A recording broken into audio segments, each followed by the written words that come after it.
There's a YouTube live thing going on. Yeah. No. I can go home and tell my kid I'm cool now. I have You were already cool. They just didn't know it. There's a YouTube live.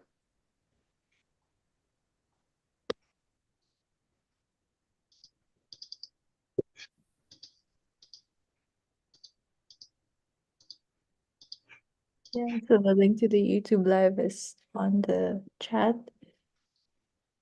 We'll also share it on our social media, but we encourage more people to join the Zoom link and maybe view this afterwards if they can't join the live session. Yeah.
Chris, maybe we wait a minute and then take it ahead. Oh, what you guys let me know when I should go. Yep. Okay. Eli here? Eli is not here yet. He's We can't really start without him. Yeah. We'll just let people come in, and then Yeah, in about a minute or two, we can take it forward. yeah, all good.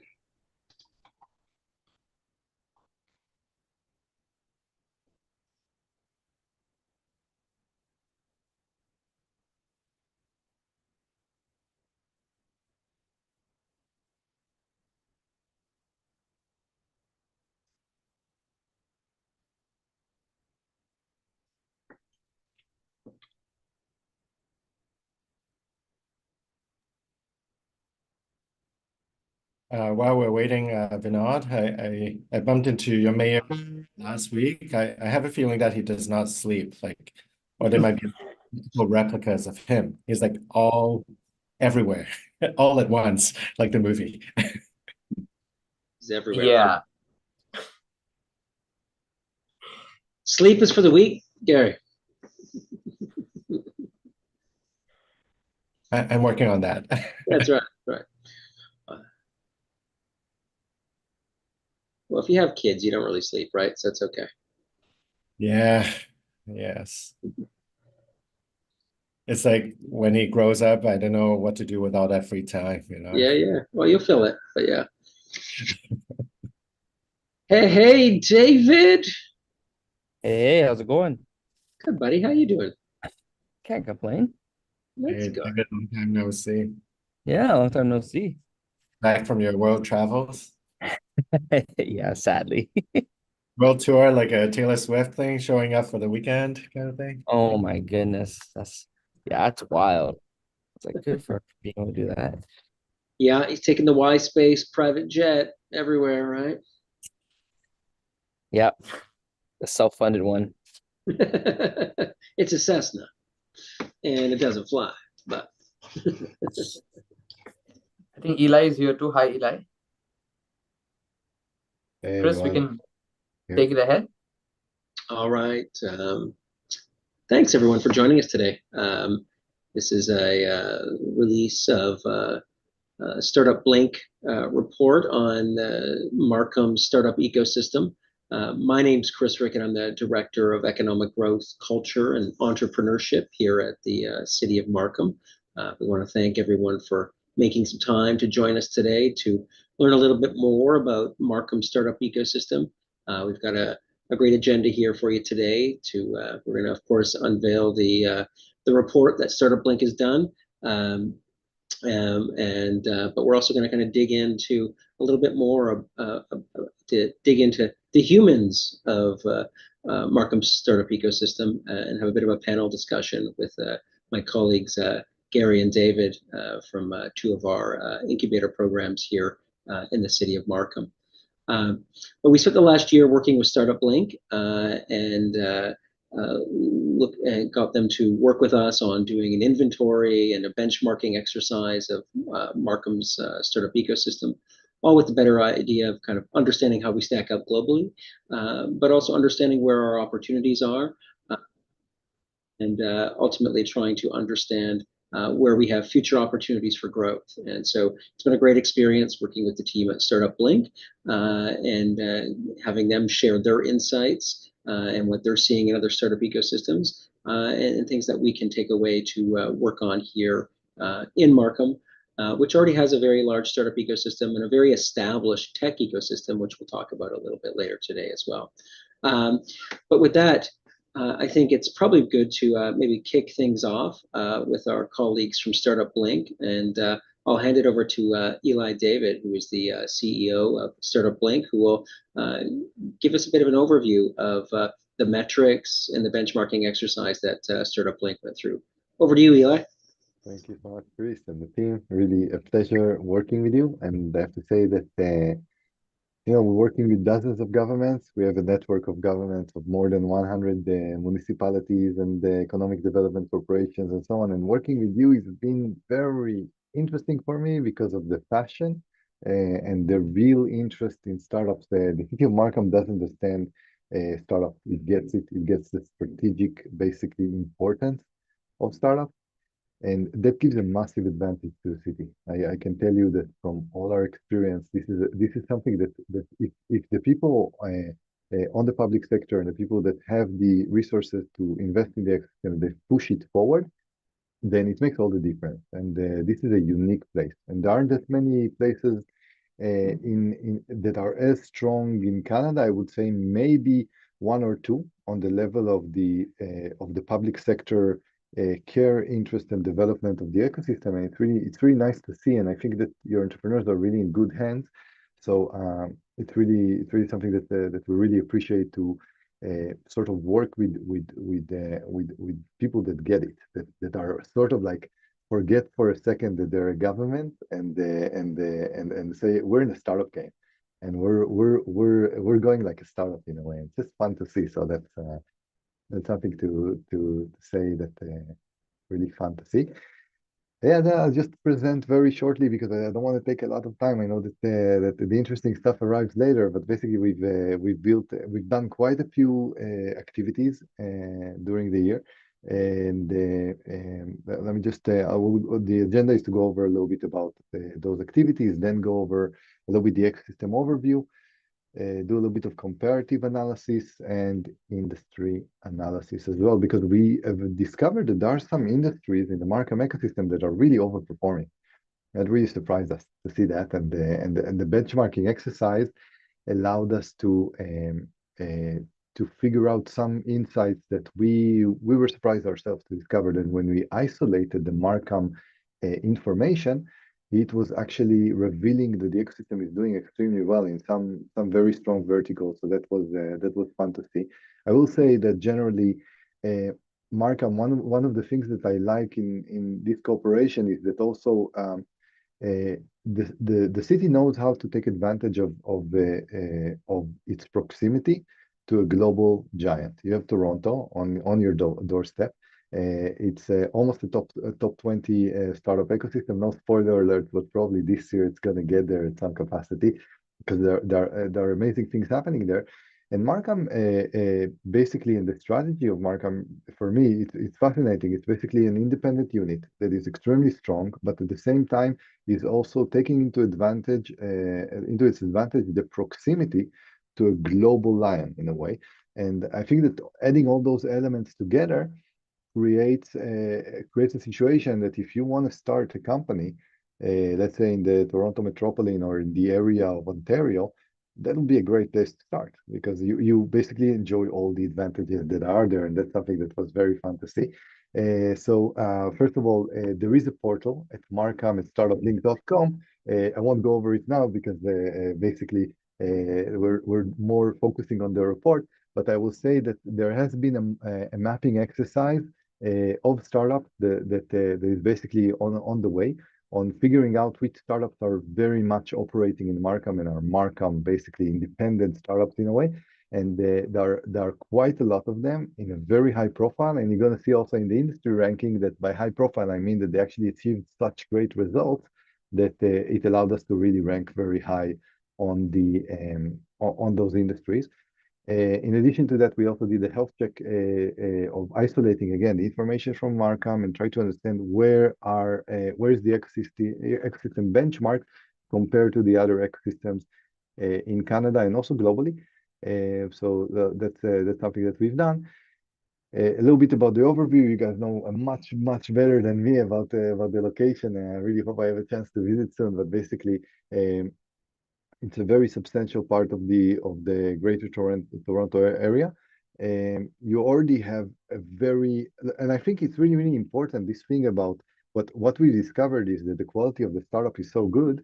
I think it has to do with the bullet over here about you having so many companies. There seems to be sort of an entrepreneurial virus in the region of basically starting your own thing. So that allows us to also have those technological companies, those startups that are highly innovative, scalable, and so on. And needless to say, the presence of those global giants that invest so much in R&D, it's just amazing. So that's something that I think that when I see all of those conditions together, I think that the future is super bright in terms of what can be achieved. Those are only few of the startups that are also featured in the report, and I really recommend people to read the report. The report is a fun report to read, and it really shows the strength of the ecosystem. So we try to feature quite a few companies there that came to our attention. There are so many of them, so it's hard to pick, but we have them across verticals, and that's nice to see. The specific analysis of the Markham Startup Ecosystem brought some results of basically showing that it is an ecosystem that punches above its weight, especially in some specific industries where it's doing really well.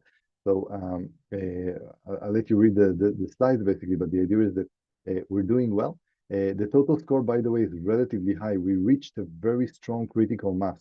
Usually when we see total score of above 2, that means that there is a very good foundation for continued growth, and we've sort of passed this hurdle of building beyond the seed ecosystem to something that is much stronger, and that's great. And Markham basically is ranked also in Ontario and also in Canada at high locations, and I think it will only improve, especially considering what I've seen from the support of the public sector that is finding a right balance between supporting but not supporting also too much, because we also want to make sure that the startup business model is always their clients. So that's good. I'll just tell you a little bit about the methodology that created those results and what I'm going to show you on the industry. So basically, there are about 50 different parameters that we take into account when we do the rankings. They're in baskets of quantity score mainly and quality score. Those are some samples, and what our health checks have shown us that actually you're overperforming in the sample size of your startup, in the sample size of your co-working spaces, community score, and that's just a testament to what's going on here. That I will be honest, we have a lot of government clients, and not a lot of them manage to pull off events like this and get the participation of their startup ecosystem and get people who care deeply about their ecosystem to arrive and to basically celebrate and so on and so on. So it's really nice to see. On the quality score, an overperforming parameter would be traction, which means that our startups actually receive a lot of traffic. They get a lot of attention. They're not just there, but they're also getting a lot of traffic. They do very well on amount of funding. Some of them actually make it to the stock market and they actually do an IPO, which is really nice to see. So that's something that is fun to see on those parameters.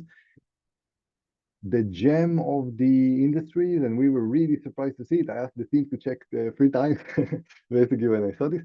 So you ranked second in Canada for food tech, which is amazing considering the cities that are training you. So that's like a great achievement, and it just shows just a testament to how strong the vertical is, the sector is in Markham. So that's really great, and by far something that is done outstandingly well.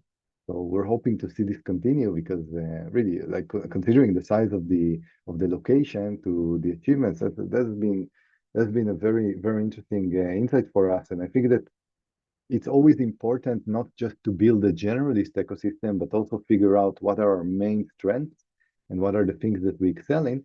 And that's definitely an industry that jumps to mind. But it doesn't really end there. We also are relatively good in marketing and sales, ranked 5th in Canada, above Ottawa, Edmonton, Kitchener, Waterloo, and so on and so on. So you can see that also in marketing and sales, that requires a lot of sales chop and a lot of let's say getting out there, like entrepreneurs that are really not shy and can get the work done. It's a very tough industry, and we're also managed to do that as well.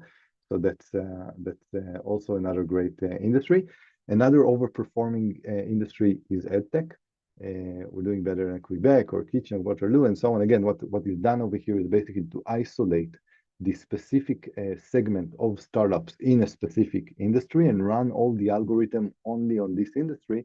And that basically allows us to see where does our ecosystem excel. So again, top 6 in EdTech in Canada, and that's really great. Yeah, I'll just say that basically there are so many insights in the report. Everything I told you is just a small taste of what we have. So it was really great working with you. You're going to see in the report incentives, support resources. I think the city has a very good opportunity of also attracting foreign talent. The best industries, as we mentioned, the milestones of what the ecosystem has achieved so far, the highlights, and the stakeholders as well. So there are many stakeholders that are doing a great job there. And yeah, we're going to send maybe in the chat the link to download the report. And once again, congrats. It's a really inspiring ecosystem. It's been really fun to work with you on this specific project. So thanks so much. Hey, thanks, Eli. That's great. We appreciate the collaboration and the insight that has come from the report. I think what I'll maybe do now is I'll give everybody just a quick bit of intro to Markham and where it is and what makes it unique, and then we'll just have a bit of a conversation. But I think as you alluded to, Eli, Markham is part of a broader region, the Toronto region. We've got a population of just over around 350,000 people, but we're part of a broader region that has about 7 million people in it when you look at the city of Toronto and its surrounding areas. And of course, within that area, there's over 300,000 people employed in tech. And so this is one of the largest tech ecosystems globally. And while Markham has its assets, those assets are amplified ultimately by the broader regional connections that we have across the Markham ecosystem and then across the broader GTA, Greater Toronto Area ecosystem. And of course, we do lots of collaboration across the Greater Toronto Area, and we don't really think of these as political boundaries where we don't talk to our friends in Toronto or our friends in Vaughan or our friends in Brampton or Mississauga. We think like a region and collaborate together and recognize that the supports for entrepreneurs cross boundaries and borders, and we make sure those entrepreneurs are connected to the right resources and make those connections. So You'll hear a little bit more from Garry today and David today, but yes, they're based in Markham, but if you're a hardware company anywhere in Canada these days, and you're focusing on semiconductors, you're going to look at Venture Labs programs. So you're going to look how to access Venture Lab here in Markham, and it's the same way with Y Space, around food tech and diverse founders. So there's lots of we're not just servicing Markham population, we are servicing a regional and sometimes national audience here as well. So just to give a bit of a context of where Markham is, of course, within this broader region, we're just on the northern border of the city of Toronto. You can see us up there in red. Again, bordering Toronto, connected into this broader 7 million person region that is, again, one of the largest tech hubs globally, with over 300,000 people working in the tech sector today. When it comes to Markham specific and within our specific boundaries, again, we actually have the second largest concentration of tech companies in the country after Toronto. So there's a large foundation of tech companies here in Markham itself. We actually pride ourselves that we have the largest concentration of tech workers per 1,000 residents, and so there's definitely a huge concentration here. And this is really focused on our startup ecosystem, but what makes our startup ecosystem so strong is that we have these large established players already in the community. So IBM's Canadian Lab is in Markham. Its head office is in Markham. You've got AMD, you've got Qualcomm, you've got GM's Technical Center. So you do have these large companies. There are large employers in the tech ecosystem. But as we know, many people who work in tech are very entrepreneurial and have lots of interesting ideas that sometimes float out of those organizations and turn into startups. And that's where they, turn to our colleagues like Garry and David for support. So these large companies are often incubators for new ideas and new businesses that flow out of them. So we're quite lucky with that strong foundation of technology companies here already. And one of the things we also pride ourselves on is that Markham has the largest concentration of semiconductor companies in Canada. A lot of R&D focus here. Qualcomm, AMD here in Markham. And we often talk about why companies locate in Markham and why they invest in Markham, and why do we see so many people starting businesses in Markham. And it really comes down to talent. We're really focused on how do we attract talent to the area, and ultimately it's talent that attracts investment. And we have a highly educated labor force, over 70% with post-secondary education. We have people globally who move here to take advantage of the public school system, because we have some of the top ranking public elementary and secondary schools in the country. And then of course you've got post-secondary institutions like York University, which David works with, and Seneca Polytechnic that is also located here in Markham. But you of course have a broader access across the GTA with 7 universities and colleges within an hour drive. And just a little bit about the York University campus. This is will be opening up this year, and this is a brand new campus that's located in we're building our brand new downtown here in Markham. So this is we're pretty excited about the opening of the campus, expecting 4,200 students in the first phase, and this will be part of a broader redevelopment of downtown Markham, which is like a mixed-use community that'll welcome over 125,000 residents as it's fully built out. As you alluded to, and you'll hear a little bit more about on our conversation here, we're lucky, for a city of 350,000 people, we've got 3 incubators that are some of the top ranked in Canada, and have very interesting and focused niches that help them differentiate themselves within that broader entrepreneurship ecosystem. And so we're lucky to be home to Y-Space Markham, where you'll hear a bit more from David, who's with us today, as well as Venture Lab, which hosts Canada's only hardware-focused lab, and then, of course, our colleagues at Seneca Helix. And again, we all collaborate together. So you see Venture Lab and Y-Space here today, but we all work together on helping entrepreneurs connect, to the right resources within our own ecosystem here in Markham. And so you'll often see ventures leveraging all three of these resources, but also to the broader ecosystem across the Greater Toronto Area, where there's 80 plus incubators and accelerator programs across the region. When it comes to our target sectors and our kind of makeup, as I said, we have a strong technology cluster, but that within that cluster, though, we have a large focus on hardware. As I alluded to, our semiconductor cluster sector within that is the largest in Canada. But we also have a large auto tech space and clean tech space that really in that hardware space where we're seeing lots of manufacturing and R&D, but of course lots of software and kind of leading over to that creative industry side as well. So, but we really have a strong focus on that hardware side, and that's where you'll of course learn a little bit more of what Venture Lab does to support that sector. We'll go again. Already kind of covered this, but again, the other big sector that we're really focused on, of course, is automotive.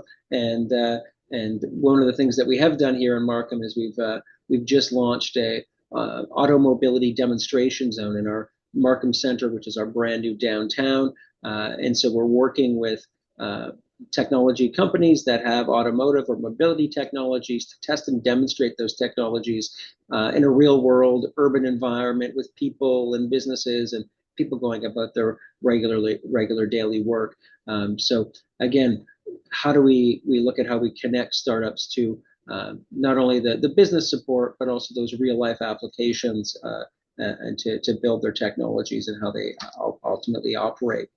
And when he kind of looks at our one of the things we recently did was we've launched a new economic development strategy that kind of lays out our 5-year plan. We did this in a way to connect both economic development and culture. Again, stepping back, this is all about talent. Companies come here because they want to access talent. And so we've really did a big focus on quality of life and making sure that quality of life is there to draw the talent here globally. And which then can feed our companies that are here and of course new startups. And when you look at the diversity of Markham itself, it's actually Canada's most diverse city with 80% of its residents coming from another country. And of course, from a talent perspective, Canada welcomes the world. This last year, close to 500,000 new Canadians came to the country. For a country of 40 million, that says a lot about how open the country is to bringing in new talent and new people and allowing them to build lives here in Canada. And for companies, what that ultimately means is, it's easy to bring international talent here, but also for that international talent to also feel like they're at home and to be able to connect with others from their diaspora. So with that, I think I'll let's kill the PowerPoint presentation and let's chat to the really smart people here, Garry and David, and we'll have maybe a bit of a conversation with them about their work and ultimately the great stuff that they're doing to support companies here in Markham and building and growing. And maybe I'll just introduce them both first. So just to give you I've referred to them each a few times, but just I'll share their formal titles and their backgrounds. But we've got David Kwok, who's the Director of Entrepreneurship and Innovation at Y-Space, part of York University. David's been a great friend and colleague for a long time, and he's really been an impact player in the entrepreneurship and innovation space for a long time. He's been a founder earlier in his profession. He worked in building and rebuilding innovation centers and works extensively towards building impactful programs that support the growth of founders. He's held the position of national coordinator for Sage Canada before joining YSpace, where he leads the team in the capacity of director, and is building out amazing programs here in Markham to support entrepreneurs across the region and across Canada. I've also got our friend Garry Chan, who's an advisor with Venture Lab. Garry is not only an advisor at Venture Lab, but has extensive experience in launching and growing tech companies. He's the Chief Technology Officer at AI Partnerships Corp. And he's held roles of VP of Products at VersaPay, Managing Partner at ProCase Consulting. So Garry is one of those many great entrepreneurs from the community who are not only building companies here, but also give back their expertise and their insights to support other entrepreneurs in the ecosystem as they're getting started here. So thanks, Garry and David, for joining us. You guys tired of my voice yet? No? All right. Well, let's turn it over to the two of you. I'll throw you both a question, and you can riff on it. But I think, as we've seen, Markham, for its size, has been pretty fortunate to have, top tier incubators to support entrepreneurs, and of course, including both of your organizations, Venture Lab and YSpace. If you could share just briefly, why Markham has really been a good place for your organization, but also, what sectors you see the most potential for growth over the next few years. Dave, you want to kick it off and then throw it over to Garry?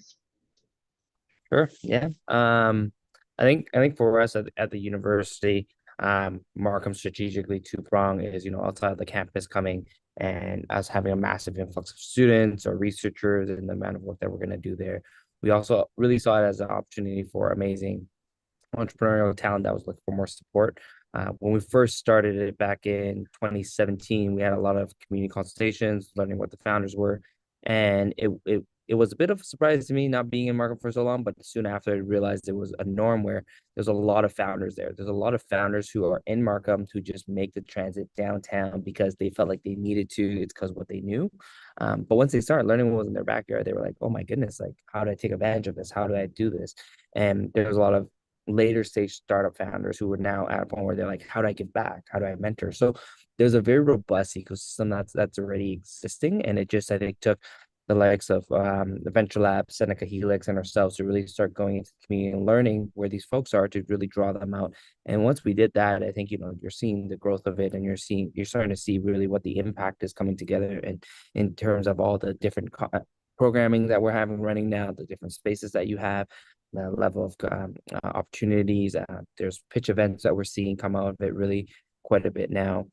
And we're seeing investment groups really come out of the woodworks. And, we, especially post-pandemic, that's also changed a lot of things where folks want to work closer to home, where now they want to be in Markham, they want to stay in Markham. It's easier for them from a work lifestyle. So that's been awesome. And then I would say the other piece of it, for us, especially working with the city of Markham, Chris, and your team, is just how easy it's been to be able to work with the city. Right. Not every city is as responsive, communicative, and able to work with, especially when we have founders who are like, hey, how do I get some simple projects in? How do I get more understanding of how to go through procurement? Things like that are really crucial to these companies that they're starting off. So all that has been great to help us really establish the ecosystem further and grow it. In terms of sectors, for us, you mentioned hardware is a really big one. Venture Lab is amazing at that, of course. For us, we've seen a lot of the food sites, to your earlier point. So we started back in 2018, Ontario's first agri-food accelerator, where we take consumer packaged goods companies and scale them into mass retail. And we start learning there's a ton of those companies in the local area that are looking for that support. They're in the 1 to 10 shops. They're like, how do I get into mass retail? What does that look like? How do I grow this business? So we're really excited about that. But then outside of that too, we're seeing a lot of property management or property technologies, retail technologies. That's also been a big sector for us as well.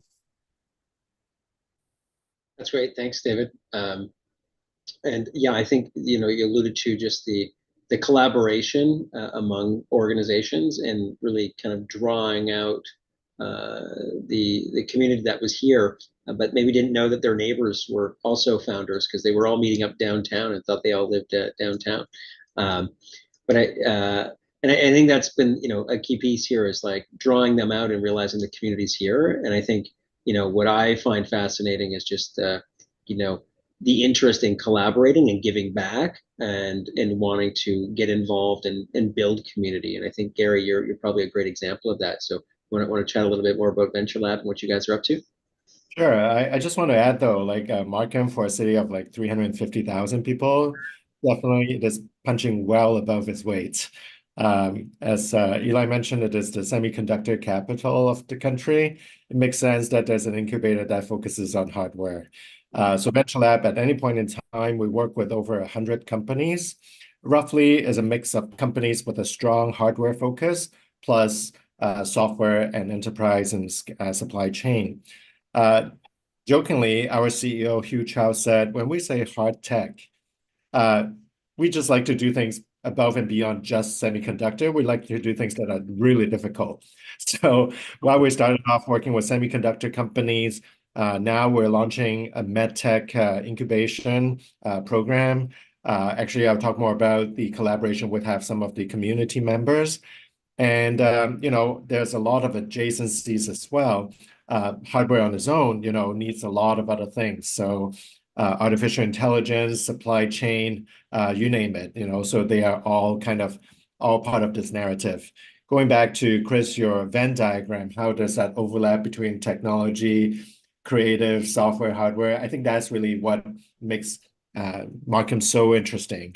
Because kind of like, I liken it to, I say to my friends, within that 1 hour drive, you can sample many of the world's cuisines. But I would also want to say within this 1 hour drive, I think you can find a lot of the talent that you need to launch a business and a lot of like really supportive governments to help kick it off. Definitely. And I think that, that cuisine piece and that quality of life piece is so important, right? People can find their communities given the diversity of Markham and of course the broader region, but they can also explore many other communities at the same time. And I think that that builds that understanding and that ability to collaborate and that willingness to collaborate, which we're lucky to have here in our ecosystem that way. David, Y-Space has really become, known for delivering a range of programming for entrepreneurs. And I think people often think of like incubators as, when they hear incubator, they really kind of focus on that, oh, it's a tech incubator. But, you've been focused on food and beverages and that consumer products side. Shed some light on that program and how it supports, the Markham and GTA and that diverse startup ecosystem, that this isn't just about tech, it's about lots of different ventures and lots of different sectors. Yeah, no, for sure. It's interesting. The food and beverage, I mean, it's the basis of all of what we love. We all love food, we all love to eat, we shop for groceries, but to your point, Chris, it's not something that people think about in terms of how do we better support those companies. So when we came to Markham, actually, if I'm being candid, the program started because we had two Markham founders who were just knocking on our doors every day when we first opened. So when we opened, we're like, hey, I'm a local business, I need support. And we're like, okay, well, we help tech. And she just kept coming back day after day, asking for help. And we're like, okay, after 2 months, we're like, maybe there's something here if she's consistently asking. And we're trying to send her to all these other partners, and there's just nothing there for her. So we really started, and kudos to that founder. She's been amazing. She's still doing really well. But that really kicked off this food and beverage accelerator, which is now we've been running for 5 years. It's a 5-month program where we take companies that are in consumer packaged goods space that are in mom and pop shops looking to get into mass retail, but not necessarily understanding, how do I work with distributors? When should I get a broker? What do margins look like? What are the cost breakdown kind of pricing models like, and packaging, all those different type of things. So we cover all that within our 5-month program, and they get mentorship, they get peer-to-peers. We do fireside chats with founders who are about 2 to 3 years out, so a little bit further along. Our theory there is we don't want to get someone who's too successful because they're like, I could never get there. But we want someone who's like a little bit further along that they're like, that's attainable for me in 1 to 2 years. Now, let me ask those questions to get there and also build those relationships up. So that was really crucial. And then at the end of the program, so we started in May and we end in October. But what we actually do is take the group to the Canadian Health Food Association show in Toronto, where all the retailers, all the buyers are at. And the idea is, hey, we've trained you for the last 5 months. Now go execute, go out, make those sales, meet those distributors, meet those retailers. We'll also bring them to the show floor. So we have 10 booths that we have in the incubator alley where our companies will showcase. So that's really their chance to grow their accounts and really understand how does this world work, and also meet folks that we might not have been able to introduce them to. So we culminated with that, and that's been a really good success for us. And to your point, it's interesting. When we first started, we thought we were just servicing a really unique group. But when we started doing it, when we started collecting metrics and data, we realized that not out of not that it wasn't intentional, but about 70% of our founders are women. And it's also a very kind of dominant industry for where women founders are really in, and how do we better support them. So that was a big focus of now, where we're trying to integrate some of those learning that we have from our Ella program, which is our women entrepreneurship program, to better service and better understand what some of the needs are, because there are nuanced differences that we want to make sure we account for.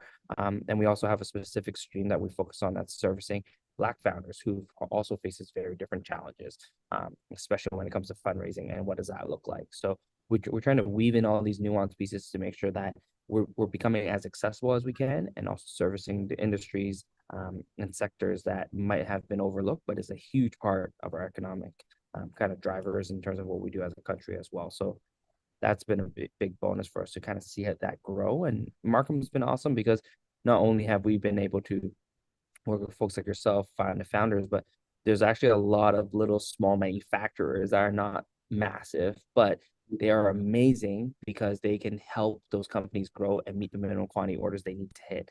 They don't have to be in thousands and thousands of liters where they're like, I don't know if I can actually sell that.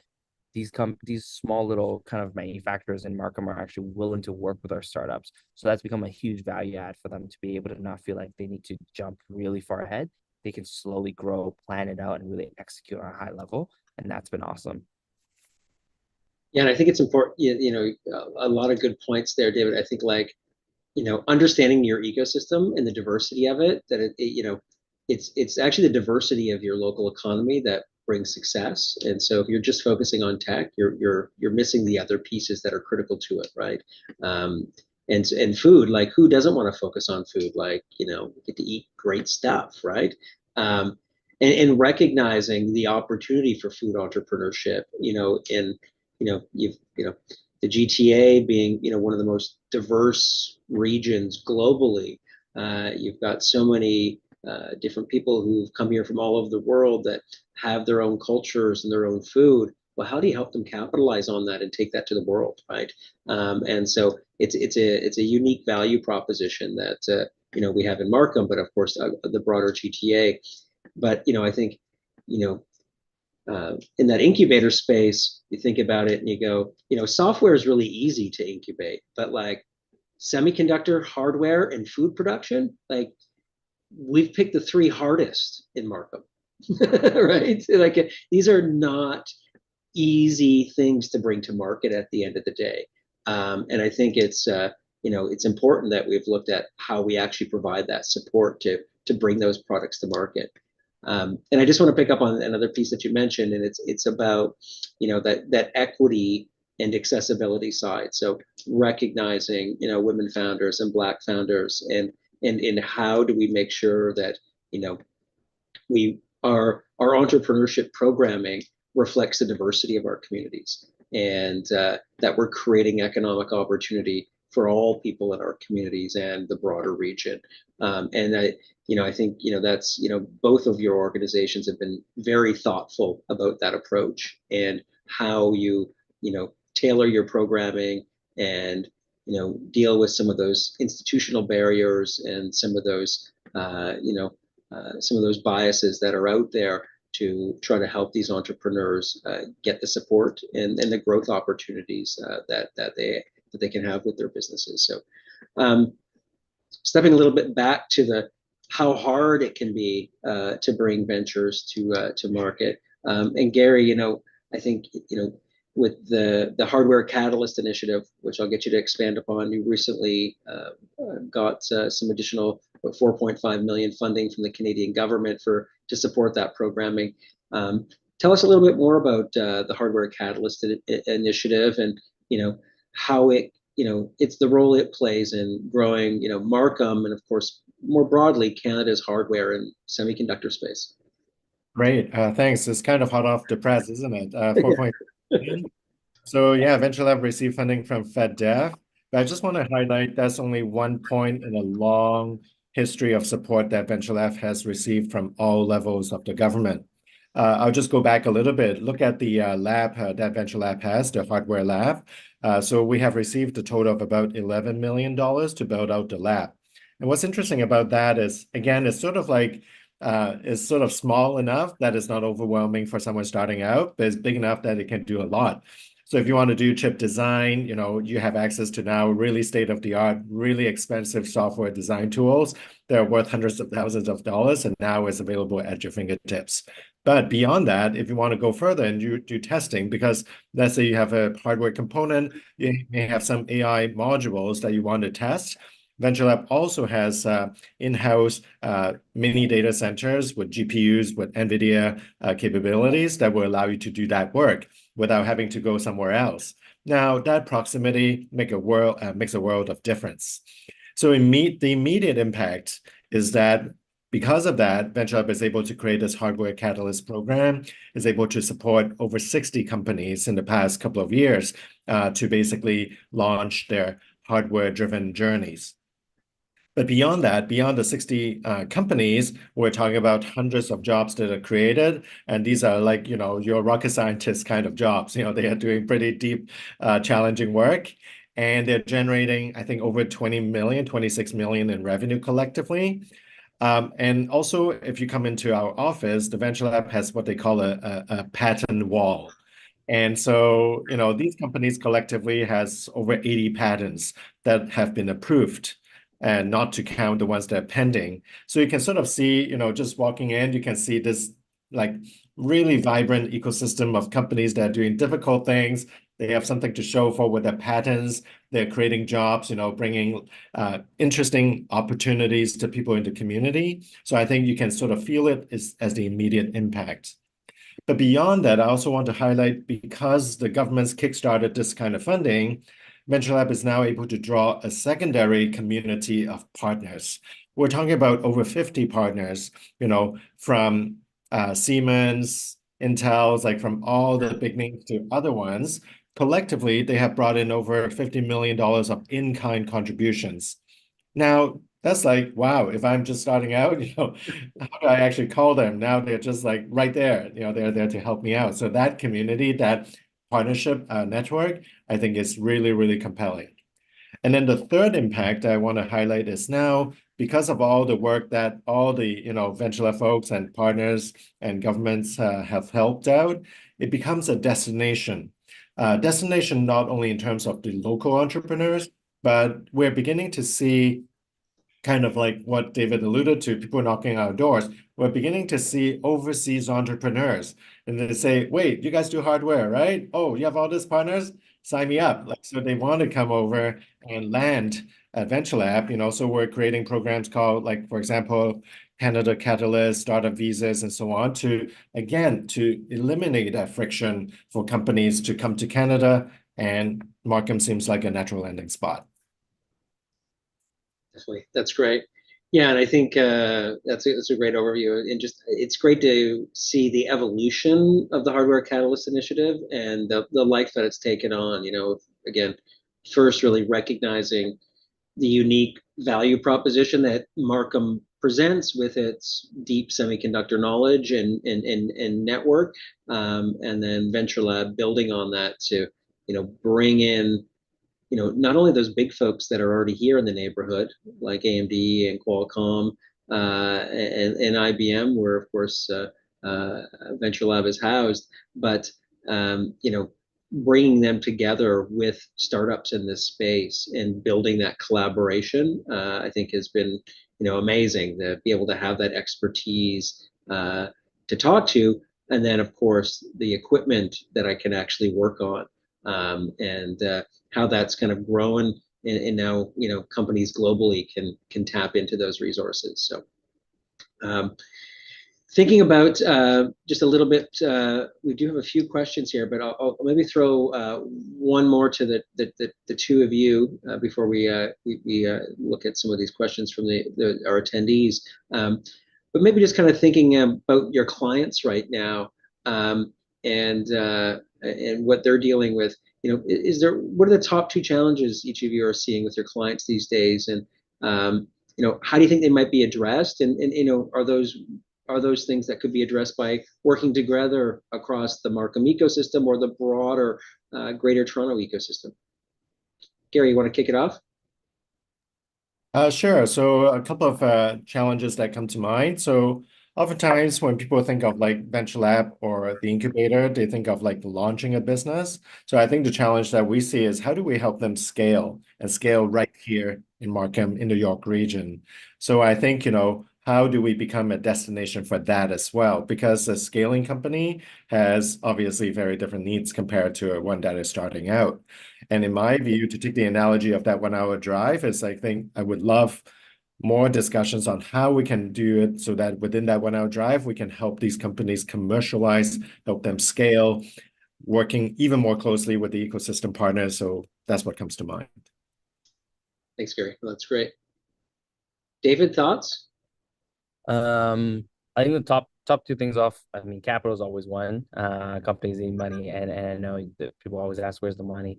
But I think even outside of that, even for companies that are successful, have good traction, it's been really hard to gain capital. So that's always one, and there's a lot of challenges around that.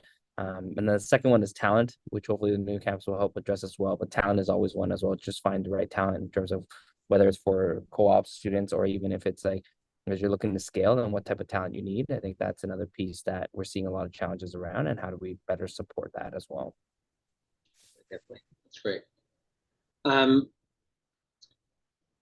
I think all of the challenges that we see ultimately are challenges where everybody here is not afraid to text, email, maybe even like old-fashioned call their colleagues across the ecosystem to help companies navigate those challenges, or bring everyone together to look at how we can work together on a solution, whether that be from a program perspective or a lobbying perspective.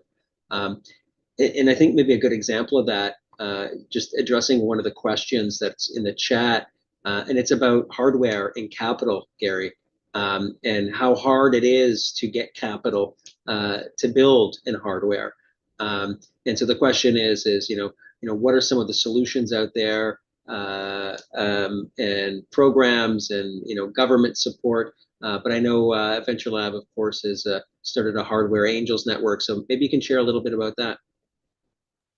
Sure. So, well, it's oftentimes not an easy question to answer, but once again, we're taking the theme of building a community. So, Chris, you talked about the Hardware Angel Network. So what we're trying to do is, again, shorten the path between the companies that are building interesting tech to finding customers, and in this case, finding supporters in a financial sense, investors. And so what we're doing is basically step one of that mandate is to find ways to showcase these companies in a tight-knit community of interested investors. And we recently had a launch, and we're going to do more showcases, offering more opportunities for companies or VCs or other investors that might be interested in the community.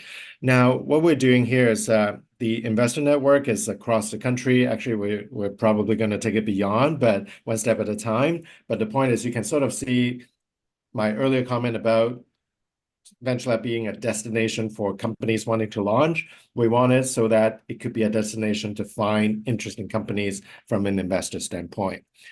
So hopefully we'll be successful in that, but that's sort of how we're looking at this. It's great. Yeah, and I think it's just such a great example of the collaboration that happens here.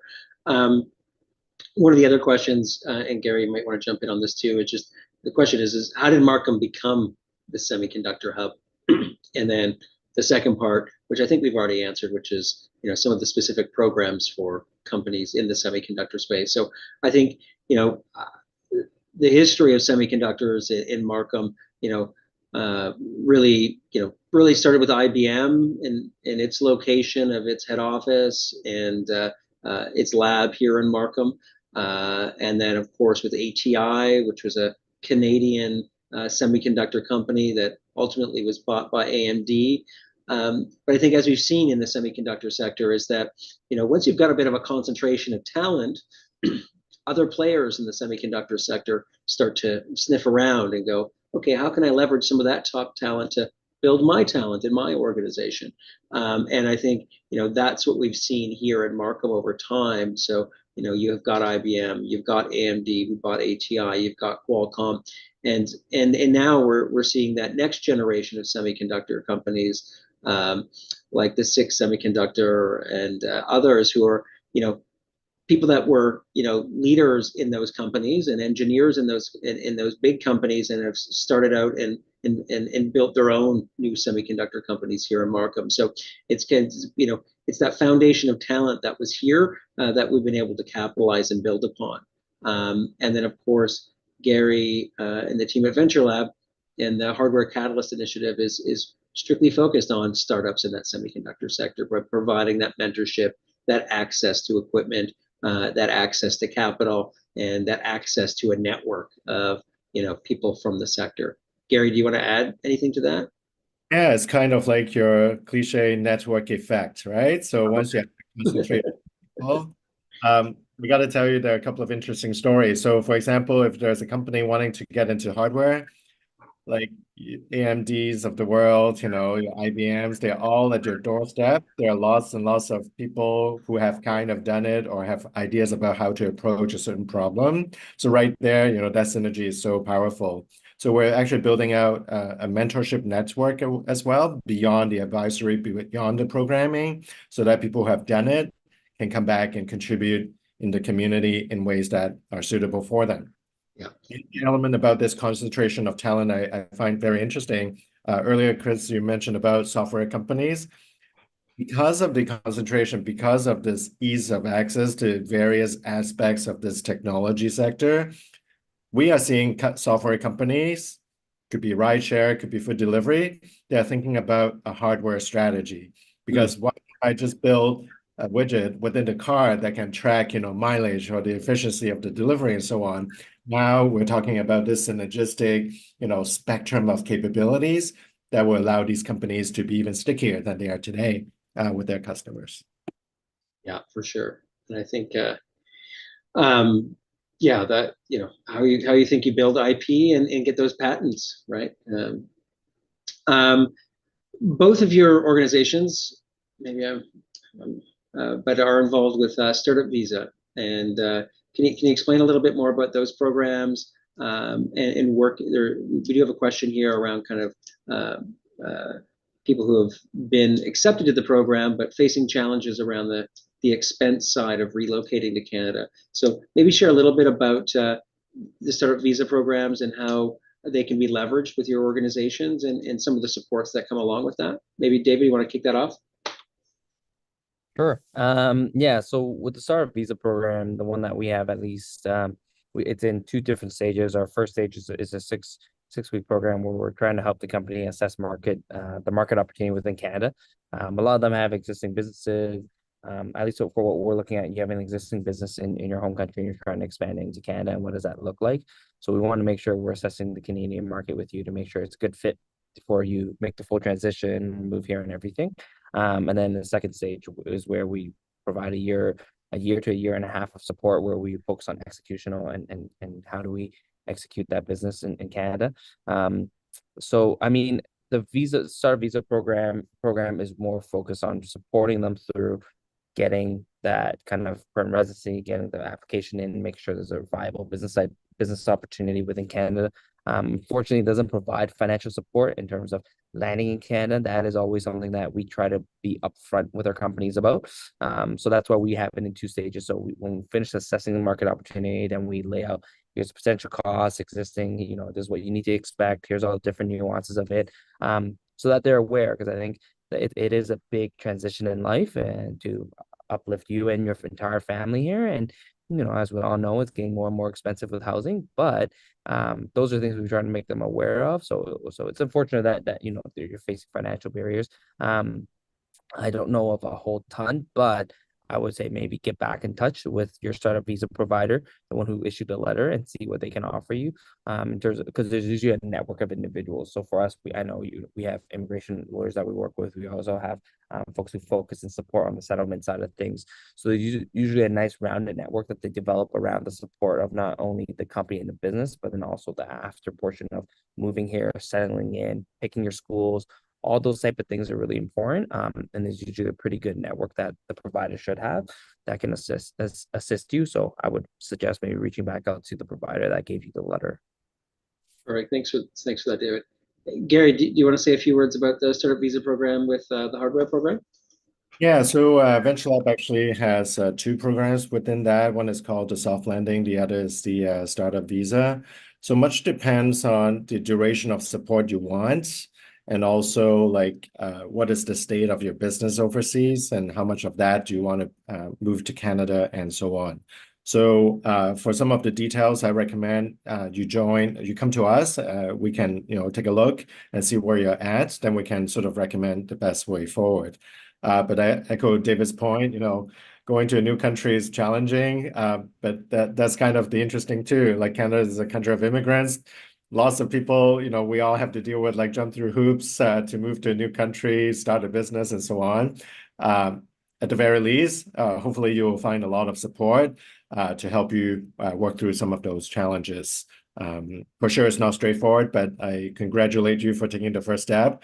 Hopefully, we can support you on some of the future steps. Thank you both. A bit of a question here around other sectors in Markham, and I think maybe you can allude to larger. But question about the fintech space in Markham and infrastructure and payment gateways, and just more of the trends around fintech. Either you want to grab this and chat, and maybe not specific to Markham, but to maybe the broader region as well, given the GTA and connectivity to financial institutions that way. Sure, I can jump in there. Gary's looking at me. I'm looking at him. I'll say it too. That's okay. Yeah, it's I think it's tough. I mean, the one thing that we try to tell folks whenever they're trying to go in the financial sector is just how heavily regulated it is. It takes a lot of work, and it's a lot. We have 5 major banks here, so it's really difficult to get in. But once you get in, it's kind of a really steady and nice growth. We've seen a lot of really great fintech companies, right? If we think about Wealthsimple, Borrowell, like we've had some great Canadian success stories, so it's not impossible, but it is a more long and strenuous road where there's a lot of different regulatory systems. I forget what the group is, but most recently, actually, there's a government organization that's come out, and they're actually supporting in terms of startups who are trying to make changes into the fintech sector, where it's a government supported group where that you can work with them, and they will actually create a sandbox for you to innovate within the financial sector, so that you have some controls and they can work with you through the regulatory system. So things like that are unique. I think as a government and as a sector is going, they're trying to create more innovations and create more opportunities. So things like that are really unique in terms of what it could be. But I would say, from a business side, in terms of startup side, we are on our end, starting to see a lot of fintechs from international countries look at the Canadian market, say, how do I come over and adopt what I have? So I think that there's a really good opportunity there, and there's a really good, interesting opportunity there to kind of see what that could look like as well, and for us to look at what other countries are doing in terms of their fintech sector and how that could be adopted for what we do. Perfect. Garry, did you want to add anything to that? Sure. David, I don't know if you're thinking about Ontario Securities Commission. So I think they may have something like a sandbox. I think so, yeah. And then Toronto Stock Exchange is trying to do something similar as well. But when you look at fintech, it's almost like, it's sort of like it's software. You may say, what's so difficult to do? But in some ways, it's like med tech, because the regulatory journey is long. It's going to take a while. So I think it is challenging. So I would look at it sort of like a national mandate. So if you look across the country, there are incubators or programs that, have support for fintech related companies. But some companies pick Canada because, I think this is sort of like a good place to launch. Because immediately if you launch here, then you can tap into, half a billion English speaking communities. And I think that's sort of interesting from that perspective, because it has a lot of the regulatory framework with government support and so on, I think is a good place to start. But I think I would personally take a longer term time horizon to see, where Canada fits in your overall strategy. If you look at Canada as a fintech marketplace, maybe it's a little smaller than, say, going to the US or even UK and other places, but to launch for sure because of the talent and government support and so on. Yeah, and I think, it is a smaller market, but I think there's also a big focus on innovation with the big banks here as well. And, a number of them have their own accelerator programs as well. So there is an opportunity to get under the hood. And it all depends, where you are in that fintech space. Like payments is interesting. I'm always fascinated that traveling between the US and Canada, like how backwards it is from a payments perspective in the US. So, we often but because the payment system is so integrated in Canada, we're like 5 years ahead of the US from a payments perspective, right? And so I think it all kind of depends where you are in that fintech space. Even in the hardware space, I was always interested, Square's hardware is all built by a company in North York, so just down the road from us here in Markham, right? So, Square bought a company in Toronto and North York, and that's, all of that hardware is designed here in the Greater Toronto area. So, it's understanding where you are and realizing that yes, there's Markham, but there's this broader region. And the diversity of the economic sectors presents a lot of opportunities to connect in a range of products or services that your startup might be focused on. With that, I think I'll start to wrap things up. We've got a few more questions here. If you've asked one, we may have answered it. If we haven't, we will type an answer back to you. But I just want to thank Garry and David both for your time today. Always for being such great ambassadors of the Markham community, but also more broadly the startup ecosystem here in the Greater Toronto area. And of course, to Vinod from my team at the City of Markham, who has been instrumental in working with Startup Blink to organize today's session. And of course, to Eli and the Startup Blink team for your support the last year as we went through this journey with you to do some self-reflection on our ecosystem and understand where we can build and where we can be proud of as well. So thank you everyone for your time today, and we appreciate it. Thank you. Thanks, everyone.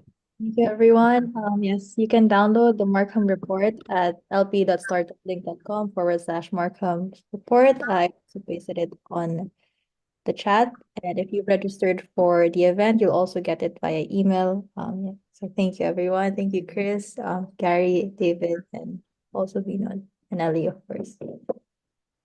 Have a great day all. Thank you. Thanks, Katrin. Bye.